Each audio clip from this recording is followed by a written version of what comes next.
Sekarang saya berada di Rumah Sakit Antonio Baturaja.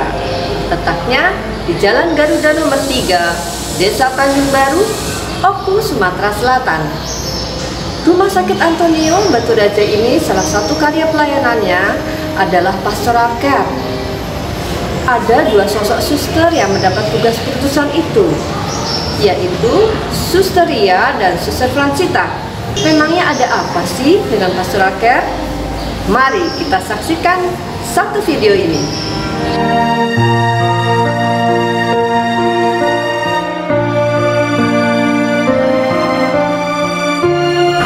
Nama saya Suster Ria FSGM. Saya dilahirkan di kota Solo yang biasa disebut juga Surakarta, tanggal 14 Januari tahun 1952. Kalau di Baturaja itu ya semenjak COVID-nya habis. Tetapi ketika saya di Gisting itu kadang-kadang pulang sekolah atau malam hari saya bisa menyapa besuk pasien di ruang-ruang pasien gitu.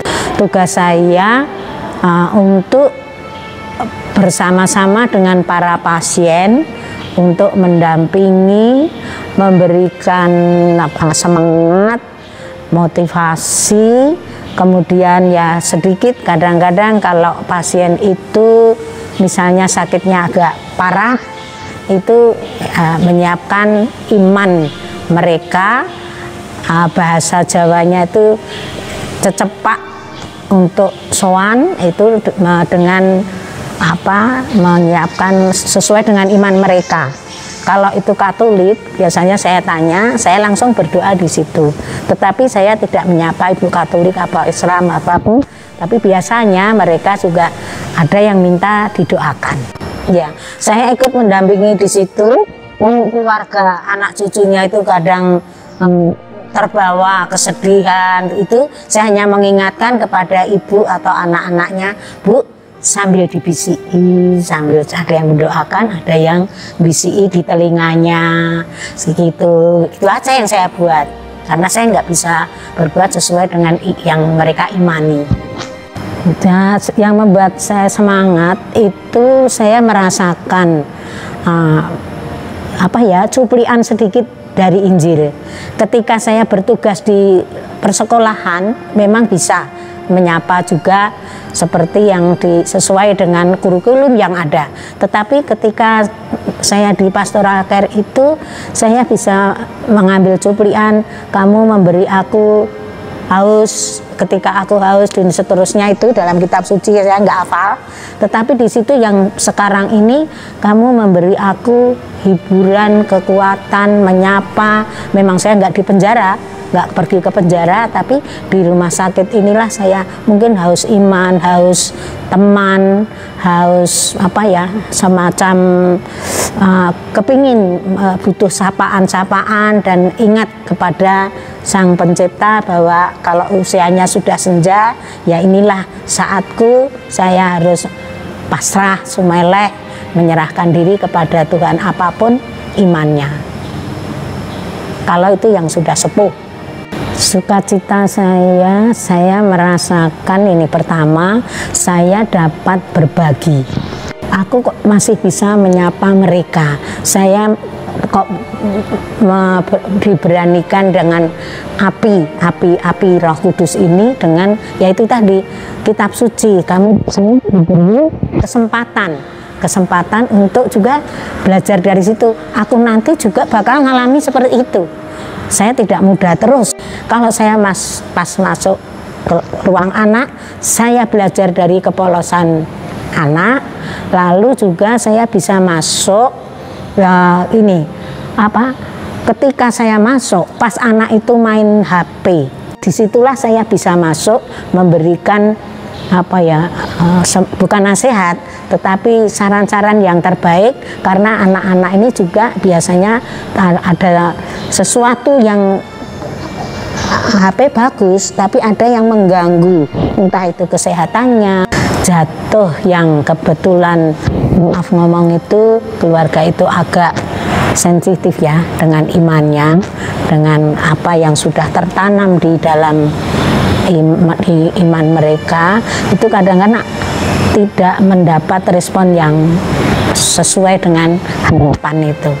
Tapi itu tidak banyak, biasanya yang masuk di sini lebih banyak, itu hanya kadang-kadang saja ketemu memang. Tetapi ketika saya mancing dengan anaknya yang saya tanya itu mulai dia keluar, mulai terbuka. Tapi awalnya memang kok didatangi kok seperti ini gitu, itu kesan pertama kadang yang membuat berat. Untuk kebersihan kalau itu tentang kesehatan, lalu kebijaksanaan kalau anak-anak menggunakan alat-alat yang kira-kira kurang membantu perkembangan dan pendidikan anak-anak. Peduli itu ya peduli dengan sesama, kalau ada yang sakit. Peduli untuk zaman sekarang itu dengan lingkungan yang bisa membantu kenyamanan, kesehatan dalam keluarga itu.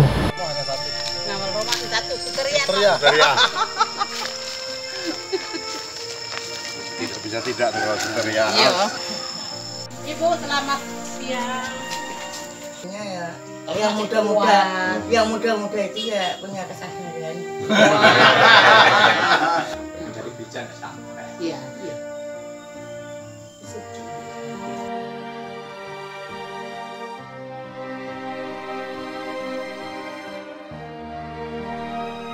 Nama saya Suster Maria Fransita, FSGM.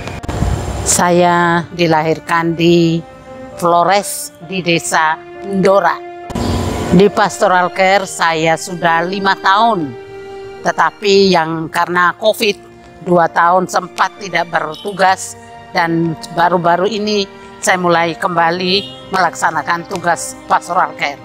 Ya, yang menjadi semangat jelaslah Roh Kudus, Roh Tuhan yang menggerakkan kita dalam setiap karya yang diberi percayakan kepada kita.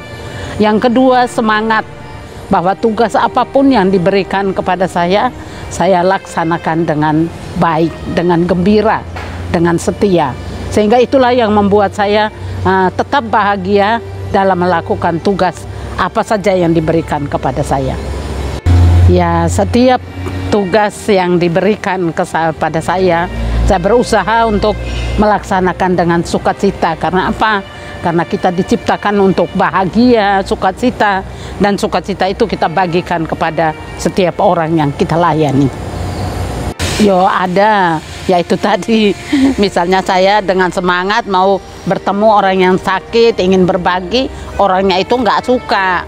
Ini kan berarti kan orang itu nggak suka, jadi kita ditolak. Nah, tapi tadi kuncinya bahwa kalau ditolak itu bukan berarti bahwa udahlah itu bukan tugas saya nggak mau. Tapi mungkin cara saya untuk menyapa yang keliru, mungkin saya kurang melihat waktu yang tepat bagaimana saya harus menyapa orang sakit. Orang yang tidak sakit aja sensi, apalagi sakit. Sakit itu penuh dengan suka duka di dalam ini ya. Ada orang yang mau berbuat baik, tapi karena sakit, lalu kita punya pikiran-pikiran yang negatif. Nah, ini saya alami sungguh. Sehingga ketika saya keliling dan orang menolak, saya enjoy aja karena saya pernah merasakan hal itu. Tantangannya yaitu apabila ketika saya berkunjungan, ada pasien yang tidak suka misalnya. Karena apa? Mungkin karena penyakit seperti yang saya alami ketika saya sakit juga begitu. Jadi tidak setiap kunjungan orang itu membuat kita itu bisa nerima gitu, bisa. Jadi kadang-kadang saya ingin istirahat tapi kok ada datang, ada tanya-tanya, itu juga membuat saya itu menjadi tantangan saya tersendiri. Ya, lalu tantangan itu harus dilihat bahwa apa yang ditolak itu sesuatu yang biasa. Karena kehadiran kita itu tidak semua orang bisa menerima. Maka tantangan itu untuk saya itu sebagai peluang untuk saya untuk semakin belajar mengapa saya ditolak, apa yang harus saya lakukan. Jadi jangan sampai karena ditolak lalu saya tidak melaksanakan tugas. Nah, ini salah. Ketika saya mengunjungi mereka, ketika saya berkomunikasi dengan mereka, Akhirnya mereka dengan senang hati bercerita, lalu sedikitlah mengapa saya harus sakit begini, mengapa saya harus begini, apa saya kurang mempersembahkan yang terbaik untuk Tuhan sehingga Tuhan memberikan saya sakit seperti ini. Dan itu persis yang saya alami ketika saya menghadapi sakit itu. Aku juga pertanyaan yang sama. Jadi dengan pengalaman yang saya alami sendiri, saya menceritakan kepada pasien yang sedang bersakit itu, akhirnya dia bisa menerima bahwa oh, Tuhan itu ternyata juga berkarya ketika kita sakit, dan Tuhan mau apa dengan peristiwa itu. Itu iman yang sungguh menguatkan bahwa saya sakit ini salah satu adalah supaya saya istirahat, mensyukuri bahwa hidup itu tidak selalu enak. Yang baik, yang enak kita syukuri, yang tidak baik ya juga kita mempersatukan penderitaan kita itu dengan penderitaan Kristus sendiri. Yang saya rasakan, yang saya ngalami selama ini sebenarnya perhatian, itu saja. Bagaimana mereka disapa, bagaimana kita mengkomunikasi dengan mereka. Kita sebenarnya nggak perlu terlalu saya nggak punya latar belakang ilmu pastoral, saya nggak pernah kuliah di bangku ini itu, sehingga kalau ada tugas untuk nanti suster bertugas di pastoral care, saya latar belakangnya nggak ada, saya pendidikannya nggak ada. Kita banyak terlalu idealnya terlalu tinggi, padahal sangat sederhana sekali. Kehadiran kita itulah yang dibutuhkan oleh mereka, karena di saat orang sakit itu semuanya rasanya sepi. Jadi bagaimana kehadiran kita untuk hadir bersama dia, mengerti dia, bagaimana dia mengalami sakit itu, dan berusaha memberikan pendampingan yang menguatkan bahwa sakit itu adalah bagian dari hidup. Untuk semua, baik itu pasien, terutama kepada para dokter, para perawat, dan semua yang bekerja di rumah sakit. Nah, saya berharap bahwa kehadiran kita dengan visi misi kita yang melayani dengan penuh kasih, ini sungguh-sungguh kita lakukan secara nyata. Yang selama ini sudah kita buat yang baik, sudah kita berikan kasih. Tapi mari kita tingkatkan terus. Kasih tadi tidak harus melalui hal-hal yang besar, tetapi ketika para dokter bertemu dengan pasien, keramahan itu yang perlu. Sapaan juga perlu, tanya apa kabar. Jadi jangan langsung datang cek sudah. Jadi tidak ada waktu untuk sedikit berkomunikasi dengan pasien. Jadi bagi yang melayani misalnya soal makanan itu juga sedikit, ibu bagaimana makanannya, bagaimana enak atau tidak. Jadi komunikasi sangat dibutuhkan oleh pasien yang ada di situ. Maka mari kita semua yang bertugas di rumah sakit ini, mereka sudah sakit, maka mari kita yang sehat memberikan semangat supaya dia yang sakit itu juga semangat dan akhirnya boleh kembali dengan sehat dan bisa membawakan kasih dan damai kepada setiap orang yang dijumpai. Salam sehat, Tuhan memberkati.